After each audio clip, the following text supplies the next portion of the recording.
How do you select a top location to invest? In this video, I'm going to show you different factors that are crucial in determining whether a location is good enough to invest in or not.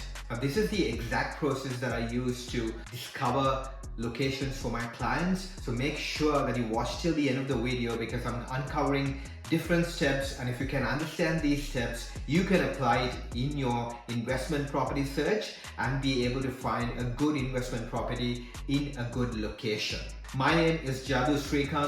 I'm a buyer's agent for property investors, and I buy properties all around Australia using a data-driven approach. Now, if you would like to work with me, please go to my website propertymediabuyersagency.com.au and book a session with me there. Now let's get to these videos. The first important factor that I look at is interstate migration trends. So I want to see that there is healthy migration into that area that we are looking to buy. The net migration into that area should be positive. Now I'm going to share with you some examples how and why this is important. First, let's look at the city of Perth. Now, as you can see over here, Perth has recorded net negative migration between 2014 until 2020. It was only after 2020 that more people went into Perth. So people were moving into Perth from other areas. Okay, and you can see directly that this impacted the property market and prices went up from 2020-2021 onwards. A second example that I would like to share is the city of Adelaide. Again, you can see net negative migration in interstate migration until 2020, and it was only after 2020 that Adelaide recorded positive migration into its city, and that automatically affected the property market. And you can see property prices in Adelaide went up from mid-2020 onwards. Finally, one more example here, the city of Hobart. Now what you need to look at here is that grey line. The grey line denotes the net migration into Hobart. And as you can see, between 2012 and 2018, there was a surge in that net internal migration into Hobart. More people were coming into Hobart from other regions. And as a result, from 2015-2016 onwards, prices in Hobart started surging and they were rising all the way until 2022. So you can see that there is a positive correlation between net interstate migration and price growth that follows in that area.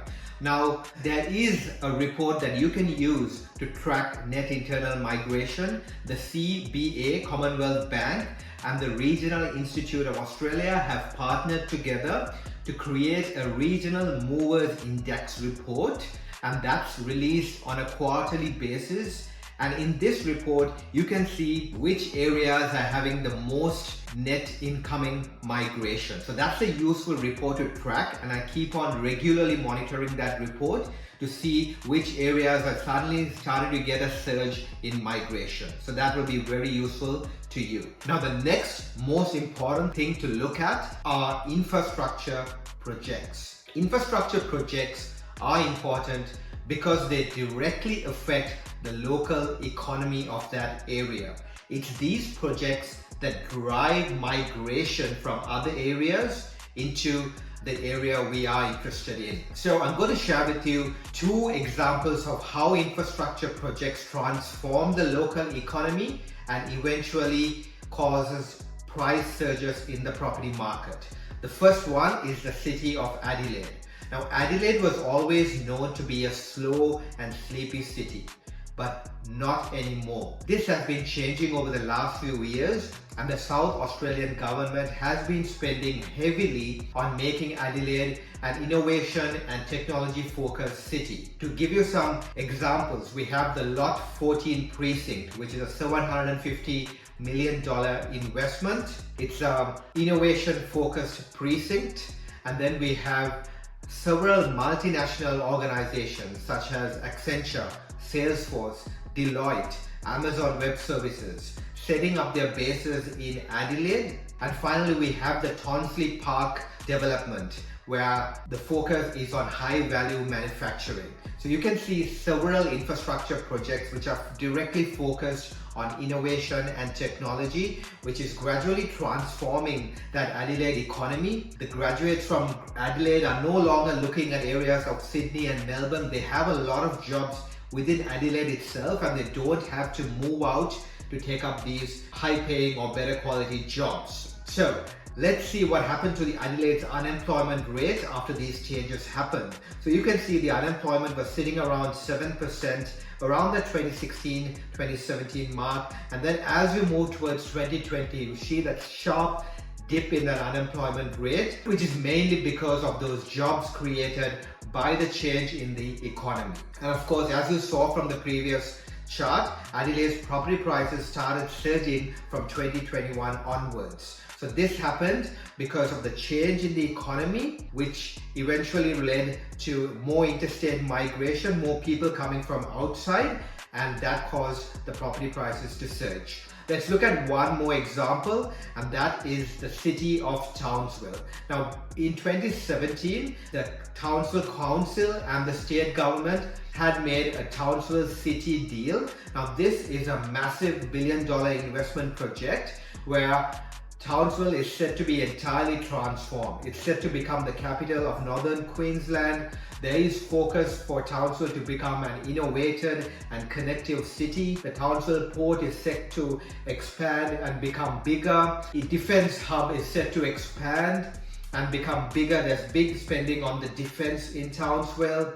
And finally, Townsville CBD is completely going to be redeveloped and made really vibrant so that more people can live and enjoy what Townsville has to offer. There's going to be more spending on infrastructure like the James Cook University expansion, the hospital expansion, several energy projects along the way. So you can see that this Townsville City deal is directly going to transform Townsville economy. It's no longer going to be reliant on mining related projects. The economy is going to be diversified. A lot of jobs are going to be created. And as you can see from this chart here, the unemployment trend is dropping sharply since 2016. Ever since that Townsville City project was announced, the unemployment trend has been dropping and is now sitting close to 3%. So you can see here how this has affected the economy. The unemployment rate has reduced, and as we all know, Townsville property prices started surging from 2020-2021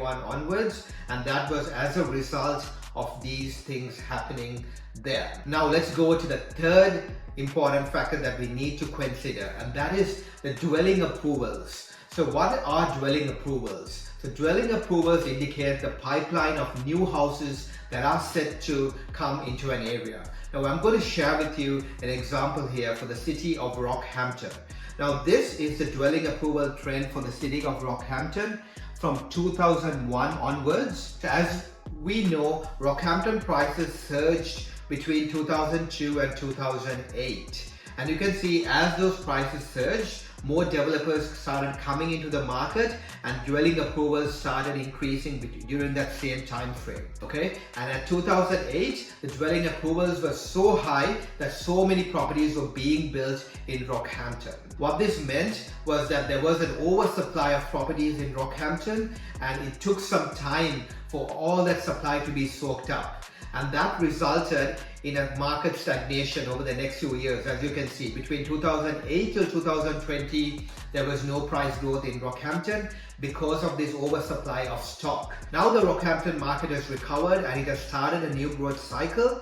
But what we can see here is that dwelling approvals are still quite low. Developers haven't really started ramping up those dwelling approvals, and that means the supply of stock going to come into Rockhampton is not very high. That is why there's still more growth left in these markets like Rockhampton, because there is no oversupply of properties. There's going to be less new properties coming in that market, and there is a lot of demand for properties, especially mainly through those infrastructure projects and that interstate migration that's been happening there. So monitoring dwelling approvals is an important factor. If you see a surge in the dwelling approvals coming in that market over the last few years, then definitely it's a market to avoid, because eventually there's going to be price stagnations that would come with very high dwelling approvals. Okay, so we've looked at three important factors.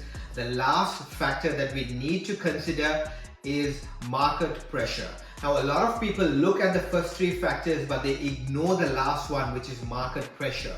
So what do I mean by market pressure? This means that the market has already started a new growth cycle. There's evidence to show there has been price growth over the past 1 or 2 years. We're seeing very important trends like days on market reducing, inventory levels reducing, stock on market reducing, sales volumes increasing, vacancy rates reducing. We definitely want to see those trends in that market, and at the same time we also want to make sure that this market did not have too much of growth in the past. I'm talking 7, 8, 9% over the past 10 years on an annual basis. We don't want to get into markets like that because they've already had too much of growth. So look into these data factors. Market pressure is an important criteria to select a good location for investment, and make sure you don't skip on that. So